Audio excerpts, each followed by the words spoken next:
Auto ರಾಜನಾದ ರಾಹುಲ್ ಗಾಂಧಿ. ಕೋಟ್ಯಾಂತರ ಮಧ್ಯಮ ವರ್ಗದ ಕಷ್ಟ ಸುಖಗಳನ್ನು ಆಲಿಸಿದ ಕಾಂಗ್ರೆಸ್ ನಾಯಕ. ಸಾರ್ವಜನಿಕ ಸಾರಿಗೆಯನ್ನು ಬಳಸಿ ಅಂತ ಉಪದೇಶ ಮಾಡಿದ ಮೋದಿ ಅವರು ಸಾರ್ವಜನಿಕ ಸಾರಿಗೆ ಬೆನ್ನೆಲುಬನ್ನೇ ಮುರಿದಿದ್ದಾರೆ. ಈ ಸಂದರ್ಭದಲ್ಲಿ ರಾಹುಲ್ ಗಾಂಧಿ ಜೊತೆ ಶಂಕರ್ ನಾಗ್ ಅವರನ್ನು ಕೂಡ ನಾವು ನೆನೆಸಿಕೊಳ್ಳಲೇಬೇಕು.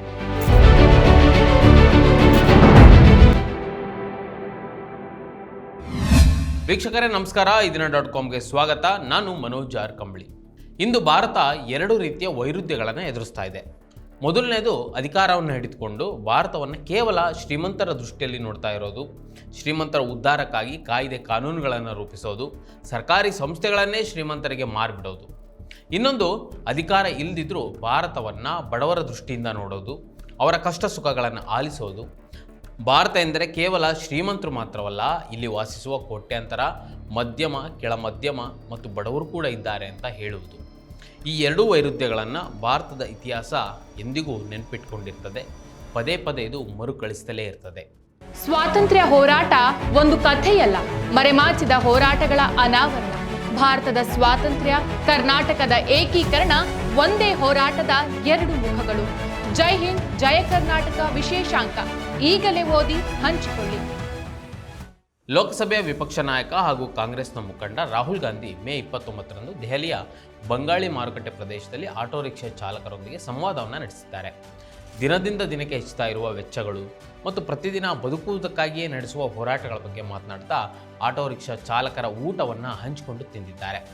ದೆಹಲಿಯ ತೋದರ್ಮಲ್ ಪಾರ್ಕ್ ಪ್ರದೇಶದಲ್ಲಿ ಆಟೋ ಚಾಲಕರ ಖಾಕಿ ಅಂಗಿಯನ್ನು ತೊಟ್ಟು ಅವರ ಕಷ್ಟ ಸುಖ ವಿಚಾರಿಸಿದ ರಾಹುಲ್ ಅವರೊಂದಿಗೆ ರೊಟ್ಟಿ, ದಾಲ್ ಮತ್ತು ಆಲೂಕಿ ಸಬ್ಜಿ ಅಂದರೆ ಆಲೂಗಡ್ಡೆಯ ಒಂದು ವಿಶೇಷ ಖಾದ್ಯದ ಊಟವನ್ನು ಹಂಚಿಕೊಂಡಿದ್ದಾರೆ. ಅವರ ಜೊತೆ ನೆಲದ ಮೇಲೆಯೇ ಕುಳಿತು ಊಟವನ್ನು ಮಾಡಿದ್ದಾರೆ. ಆ ವೇಳೆ ನಿಮ್ಮ ಮಕ್ಕಳ ಶಿಕ್ಷಣಕ್ಕಾಗಿ ಮತ್ತು ಪ್ರತಿದಿನ ಊಟಕ್ಕಾಗಿ ಮತ್ತು ಬದುಕಿಗಾಗಿ ತಮ್ಮ ದೈನಂದಿನ ಗಳಿಕೆಯಿಂದ ಹೇಗೆ ನಿರ್ವಹಿಸ್ತಾ ಇದ್ದೀರಾ ಅಂತ ವಿಚಾರಿಸಿದ್ದಾರೆ. ಅಲ್ಲೇ ಇದ್ದ ಮತ್ತೊಬ್ಬ ಆಟೋ ಚಾಲಕ ಅರಿಂದರ್ ಕುಮಾರ್ ಶಾ ಎನ್ನುವರು ಹಣದುಬ್ಬರದ ಹೊರೆ, ವಿಶೇಷವಾಗಿ ಈಗ ಏರ್ತಾ ಇರುವ ಪೆಟ್ರೋಲ್, ಡೀಸೆಲ್ ಮತ್ತು LPG ಬೆಲೆಗಳಿಂದ ಜೀವನ ತುಂಬ ಕಷ್ಟಕರವಾಗಿದೆ ಅಂತ ತಮ್ಮ ಅಳಲನ್ನು ತೋಡ್ಕೊಂಡಿದ್ದಾರೆ. ಇದೇ ವೇಳೆ ರಾಹುಲ್ ಆಟೋ ಚಾಲಕರಿಗೆ ಭರವಸೆಯನ್ನು ನೀಡಿ, ನಾನು ನಿಮ್ಮ ಸಮಸ್ಯೆಗಳನ್ನು ಸಂಸತ್ತಿನಲ್ಲಿ ಪ್ರಧಾನಿ ನರೇಂದ್ರ ಮೋದಿ ಅವರ ಮುಂದೆ ನೇರವಾಗಿ ಹೇಳ್ತೇನೆ ಅಂತ ಭರವಸೆ ಕೊಟ್ಟಿದ್ದಾರೆ. ನಂತರ ಅವರು ಆಟೋ ರಿಕ್ಷಾದಲ್ಲಿಯೇ ಆಟೋ ಚಾಲಕರು ಧರಿಸುವ ಖಾಕಿಯನ್ನು ಧರಿಸಿ ಮಾತುಕತೆ ನಡೆಸುತ್ತಾ ಆಟೋದಲ್ಲಿಯೇ ತೆರಳಿದ್ದಾರೆ. ಈ ಘಟನೆಯನ್ನು ನಾನು ಯಾಕೆ ಹೇಳಬೇಕಾಯಿತು ಅಂದರೆ, ರಾಹುಲ್ ಅನೇಕ ಸಂದರ್ಭದಲ್ಲಿ ಜನಸಾಮಾನ್ಯರ ಬಳಿ ಹೋಗಿ ಅವರ ಕಷ್ಟಗಳನ್ನು ಕೇಳಿದ್ದಾರೆ. ಅದರಲ್ಲೂ ಆಟೋ ಚಾಲಕರ ಬಳಿ ಅವರ ಕಷ್ಟಗಳನ್ನು ಹಂಚಿಕೊಳ್ಳಲು ಲೋಕಸಭೆ ವಿರೋಧ ಪಕ್ಷದ ನಾಯಕ ಹೋಗಿದ್ದು ಈ ದೇಶದ ಲಕ್ಷಾಂತರ ಆಟೋ ಚಾಲಕರಿಗೆ ಭರವಸೆಯ ಕಿರಣದಂತಿದೆ. ಈ ಹಿಂದೆ ಬಿಹಾರದಲ್ಲಿ ರಾಹುಲ್ ಗಾಂಧಿಯವರು ಮತದಾರರ ಅಧಿಕಾರ ಯಾತ್ರೆಯ ಸಂದರ್ಭದಲ್ಲಿ ರೈತರ ಜೊತೆ ಬೆರೆತು ಅವರ ಕಷ್ಟಗಳನ್ನು ಕೇಳಿದರು.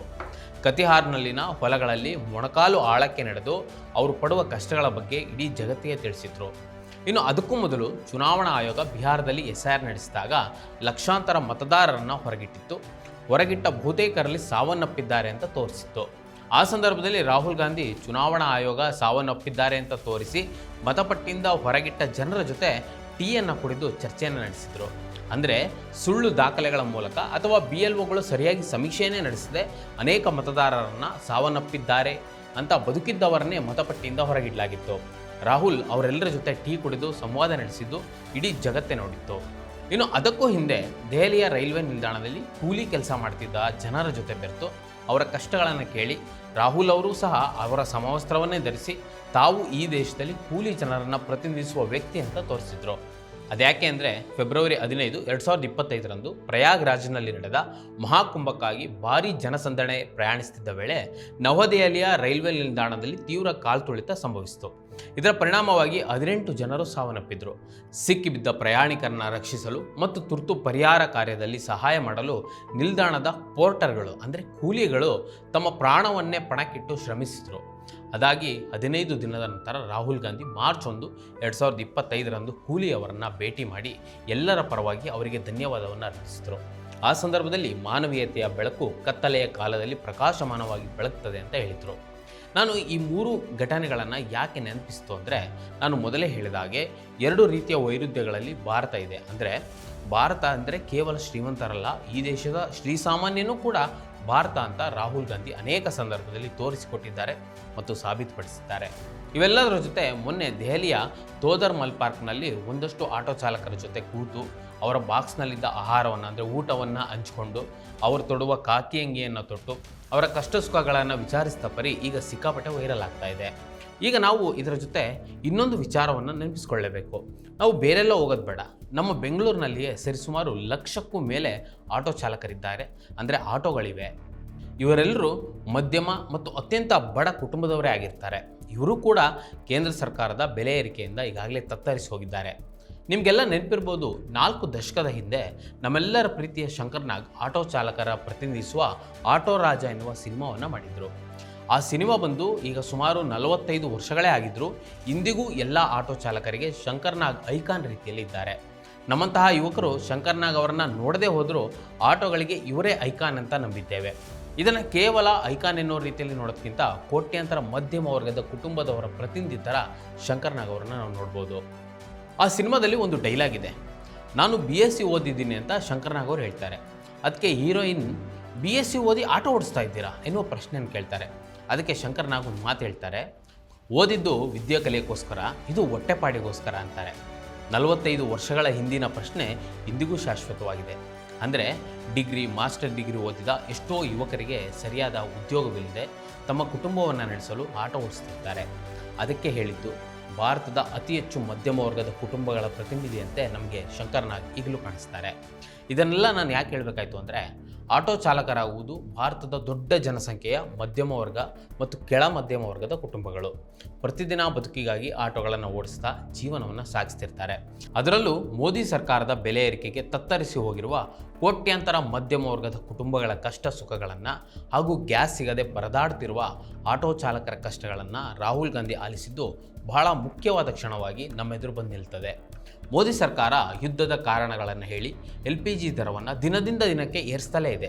ಅದೇ ರೀತಿ ಪೆಟ್ರೋಲ್, ಡೀಸೆಲ್ ಬೆಲೆಗಳು ದೀರ್ಘಕಾಲಿಕ ಏರಿಕೆಯನ್ನು ಕಂಡಿವೆ. ಇದರಿಂದ ಮಧ್ಯಮ ವರ್ಗದ ಕುಟುಂಬಗಳ ಮೇಲೆ ಹಿಂದೆಂದೂ ಆಗದಂಥ ದೊಡ್ಡ ಹೊಡೆತ ಬಿದ್ದಿದೆ. ಕೇಂದ್ರ ಸರ್ಕಾರದ ಪೆಟ್ರೋಲಿಯಂ ಸಚಿವರು ಇನ್ನೂ 60 ದಿನಗಳಿಗೆ ಯಾವುದೇ ತೊಂದರೆ ಇಲ್ಲದಂತೆ LPG ಸಿಗ್ತದೆ ಅಂತ ಹೇಳಿಕೆ ಕೊಟ್ಟ 3 ದಿನಕ್ಕೆ LPG ಶಾರ್ಟೇಜ್ ಎನ್ನುವ ಕಾರಣ ಕೊಟ್ಟು ಕೇಂದ್ರ ಸರ್ಕಾರ ಬೆಲೆ ಏರಿಕೆಯನ್ನು ಮಾಡ್ತದೆ. ಇದರ ನೇರ ಪರಿಣಾಮ ಆಟೋದಲ್ಲಿ ಸಂಚರಿಸುವ ಪ್ರಯಾಣಿಕರು ಮತ್ತು ಆಟೋ ಚಾಲಕರಿಗೆ ತಟ್ಟುತ್ತದೆ. ಇಂಥ ಸಂದರ್ಭದಲ್ಲಿ ಅವರ ನೆರವಿಗೆ ನಿಲ್ಲಬೇಕಾದ ಸರ್ಕಾರ ಜೊತೆಗೆ ನಿಲ್ಲದೆ, ನಾನು ಮೊದಲೇ ಹೇಳಿದ ಹಾಗೆ ಶ್ರೀಮಂತರ ಪರವಾಗಿ ಕಾನೂನು ರೂಪಿಸುವಲ್ಲಿ ಬ್ಯುಸಿಯಾಗಿದೆ. ಇದನ್ನು ಮನಗಂಡ ರಾಹುಲ್ ಗಾಂಧಿಯವರು ಆಟೋ ಚಾಲಕರ ಕಷ್ಟ ಸುಖಗಳನ್ನು ವಿಚಾರಿಸಿರೋದು ಇವತ್ತಿನ ಸಂದರ್ಭದಲ್ಲಿ ಬಹಳ ಮುಖ್ಯವಾದ ಸಂಗತಿಯಾಗಿ ನಮಗೆ ಕಾಣ್ತದೆ. ಕಡೆದಾಗಿ ರಾಹುಲ್ ಗಾಂಧಿ ಆ ಆಟೋ ಚಾಲಕರ ಜೊತೆ ನಡೆಸಿದ ಚರ್ಚೆಯ ವಿಡಿಯೋವನ್ನು ತಮ್ಮ ಯೂಟ್ಯೂಬ್ನಲ್ಲಿ ಹಾಕ್ಕೊಂಡಿದ್ದಾರೆ. ಆ ವಿಡಿಯೋದ ಡಿಸ್ಕ್ರಿಪ್ಷನ್ನಲ್ಲಿ ಆಟೋ ಚಾಲಕರೊಬ್ಬರ ಮಾತನ್ನು ಅವರು ಬರೆದುಕೊಂಡಿದ್ದಾರೆ. ಅದೇನೆಂದರೆ, ನಾವು ಧ್ವಂಸಗೊಂಡಿದ್ದೇವೆ ಮತ್ತು ನಮ್ಮನ್ನು ಕೇಳಲು ಯಾರೂ ಇಲ್ಲ ಅಂತ.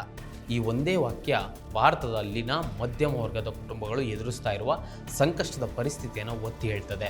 ಸರ್ಕಾರದ ಆದಾಯ ಮೀಟರ್ ಆಫ್ ಆಗಿದೆ, ಹಣದುಬ್ಬರ ಬ್ರೇಕ್ ಫೇಲ್ ಆಗಿದೆ ಮತ್ತು ಸರ್ಕಾರ ಇವೆಲ್ಲವನ್ನು ಕೇಳಲು ಕಿವುಡಾಗಿದೆ.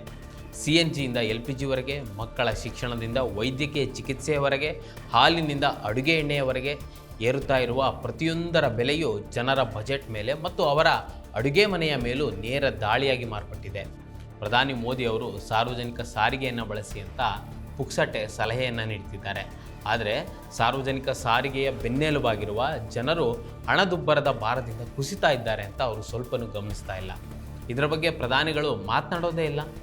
ಇಂದು ಜನರು ತಮ್ಮ ತಟ್ಟೆಯಲ್ಲಿ ರೊಟ್ಟಿ ಮತ್ತು ದಾಲ್ ಜೊತೆಗೆ ಇನ್ನೊಂದು ಪ್ರಶ್ನೆಯನ್ನು ಇಟ್ಕೊಂಡಿದ್ದಾರೆ. ಅದೇನೆಂದರೆ, ನಮ್ಮ ತಟ್ಟೆಯ ನಾಳೆಯ ರೊಟ್ಟಿ ಎಲ್ಲಿಂದ ಬರ್ತದೆ ಅಂತ. ವೀಕ್ಷಕರೇ, ಈ ವಿಡಿಯೋದ ಕುರಿತು ನಿಮಗೆ ಅನ್ನಿಸ್ತು ಕಮೆಂಟ್ ಮಾಡಿ ತಿಳಿಸಿ ಮತ್ತು ಇದೇ ರೀತಿ ಸಾಕಷ್ಟು ವಿಡಿಯೋಗಳಿಗೆ ನಮ್ಮ ಈದಿನ.com ಯೂಟ್ಯೂಬ್ ಚಾನಲ್ನ ಸಬ್ಸ್ಕ್ರೈಬ್ ಮಾಡಿ ಮತ್ತು ನಮ್ಮನ್ನು ಬೆಂಬಲಿಸಿ. ನಮಸ್ಕಾರ. ಮತ್ತಷ್ಟು ವಿಶೇಷ ವಿಡಿಯೋಗಳನ್ನು ನೋಡಲು ಮತ್ತು ಹೊಸ ವಿಡಿಯೋಗಳ ಬಗ್ಗೆ ತಿಳಿಯಲು ಈದಿನ.com ಯೂಟ್ಯೂಬ್ ಚಾನೆಲ್ ಸಬ್ಸ್ಕ್ರೈಬ್ ಮಾಡಿ ಮತ್ತು ಬೆಲ್ ಐಕಾನ್ ಕ್ಲಿಕ್ ಮಾಡಿ.